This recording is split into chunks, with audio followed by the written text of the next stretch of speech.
Hi, my name's Anne. I just moved in with my grandparents because, well, my parents hate me. Oh, and I betrayed my best friend. And now, I just don't know what to do.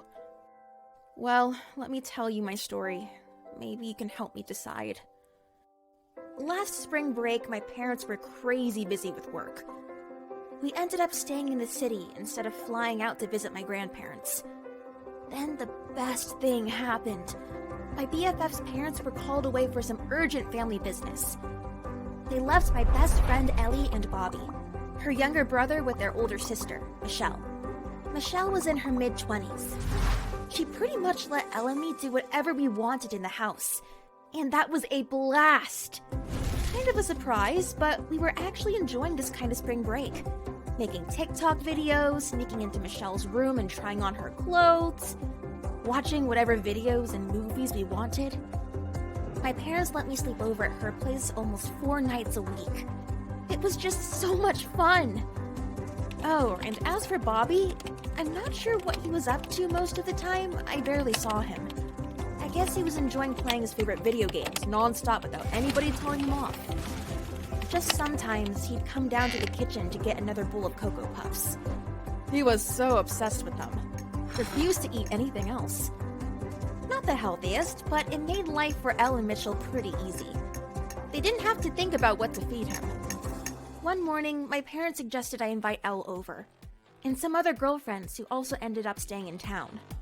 They said we could all go together to buy whatever snacks we wanted, and they'd give us some money for pizza. And my mom said that they were going out with friends and they would probably be out for the whole night. Oh my. Me?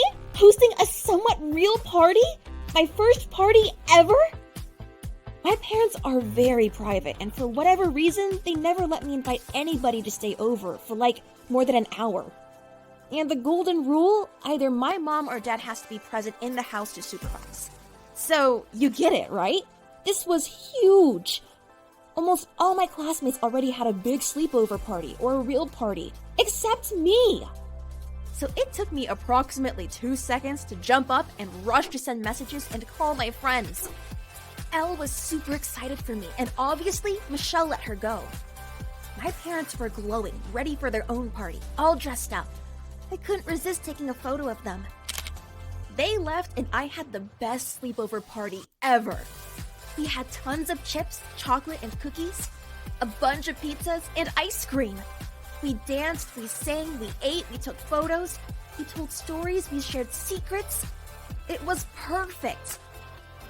We all woke up to a delicious smell. Hot cakes. I went downstairs to see that my awesome parents had made us hot cakes with fruit salad. I was so happy, all smiling and grinning, but when I saw my mom's face, my smile vanished. She had a big bruise on her cheek. Mom, what happened to your cheek? Oh, yes, sweetie, never mind. I just slipped on the dance floor last night. Clumsy me. Oh, believe me, she was the star of the show. Oh, wow. I had no idea my parents could dance. After the delicious breakfast, my friends got picked up and Elle just walked back to her house. She lived like 1 street over. Her parents were coming home that evening, so Elle had to help Michelle and Bobby clean up the whole house. That sucks. Me and my parents went to the park for a picnic. My dad was in his typical happy mood. Family day, no phones. So I had to leave my phone at home. We got back late, happy and tired from all that badminton and cycling. When I checked my phone, I saw 20 missed calls from Elle. That was super unusual, obviously. I called her back. Elle, hi, sorry, I left my phone at home. What's going on? Are you crying? I was so shocked to hear what she told me next. When she got back in the morning, Michelle was out in the front yard, scared and nervous. She was waiting for the police. So Michelle also went out last night. When she got back this morning, she saw that the glass table in the hallway was shattered into 1,000,000 pieces. She thought Bobby probably did it and didn't bother to clean it up, but he wasn't in his room. She checked everywhere. but he was really gone. And his room was trashed.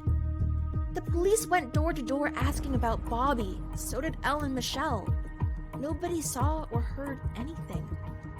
It was so sad, so weird. 2 or 3 days passed with no information about Bobby. Elle's mom looked like she never stopped crying and never slept anymore. Elle was always sad. I just didn't know what to do. Cheer her up or just be sad with her. One morning, I got up kind of late.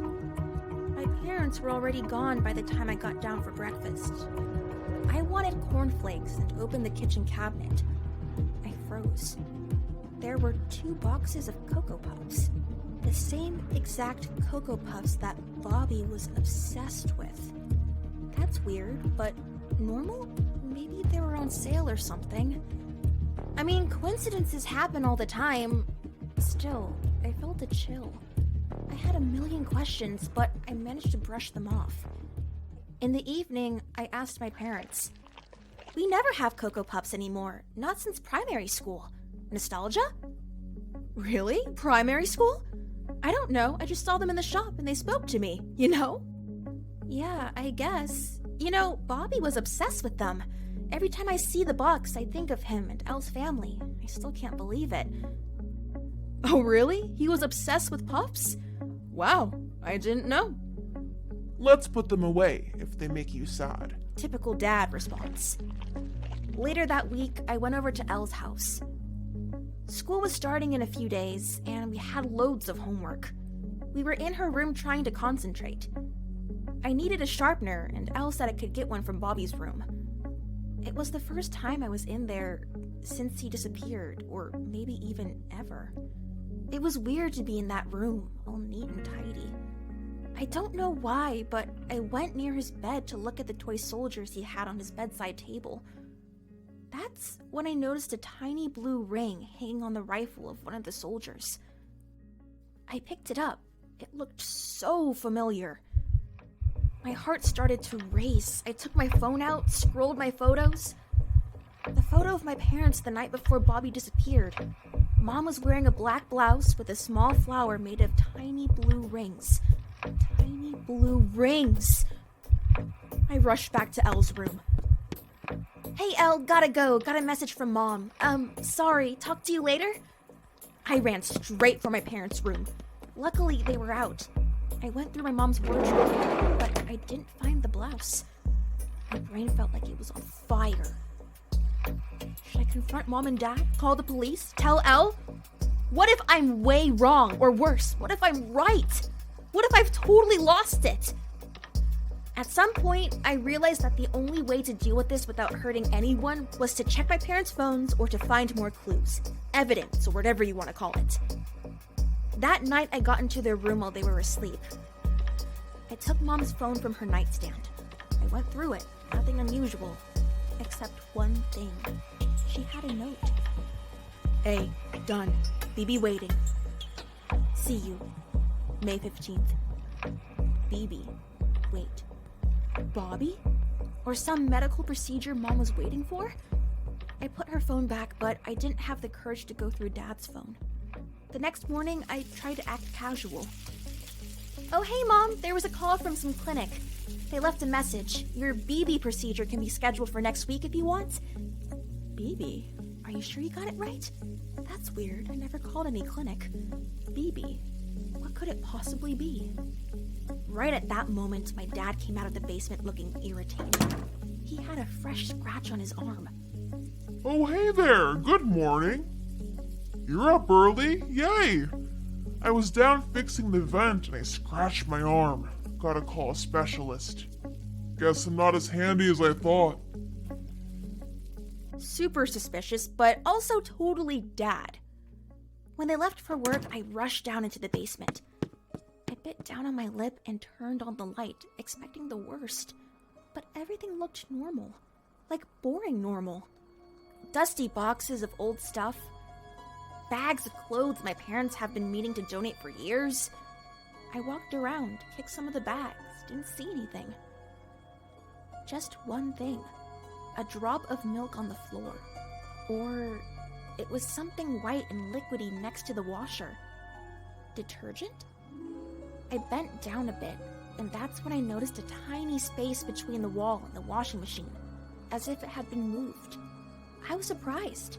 The washer wasn't that heavy, it just slid over like it was on wheels. Right behind it was a tiny door. I opened it and saw a dim light, a mattress on the floor, and Bobby sleeping on it. I was shocked and scared, but mostly I couldn't believe what I saw. I was shaking. I couldn't bear another second down there, and I rushed back up. I closed the door of the basement.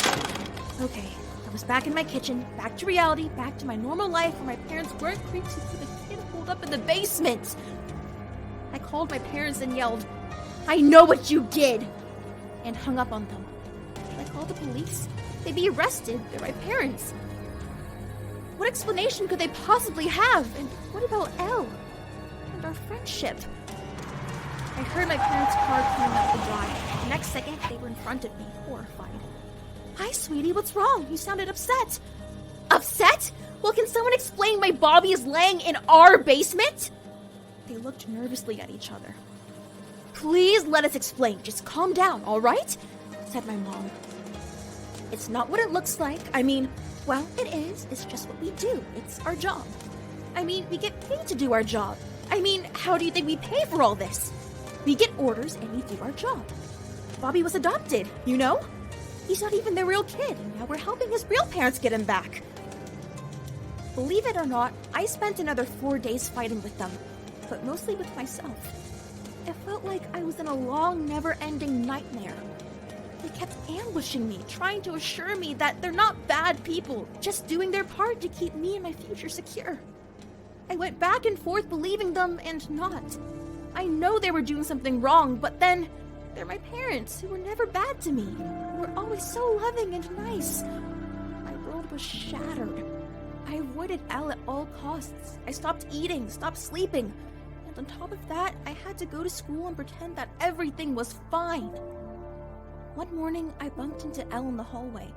She was crying. Her eyes looked empty. She saw me and started walking towards me. That was it.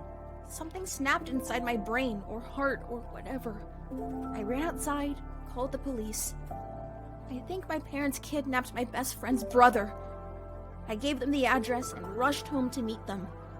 Bobby was saved. My parents were arrested. They told me that I don't love them and I'm not their daughter anymore and that they never want to see me again. Elle was sure I was in on it with my parents. And well, I kinda was for those 4 days. She couldn't forgive me. My grandparents agreed to be my legal guardians till I turn 18. And now I don't know what to do with my life. Should I visit my parents in prison and try to reconnect with them? Should I try and get Elle to forgive me or at least talk to me? Should I try and move on with my life? But, I mean, how?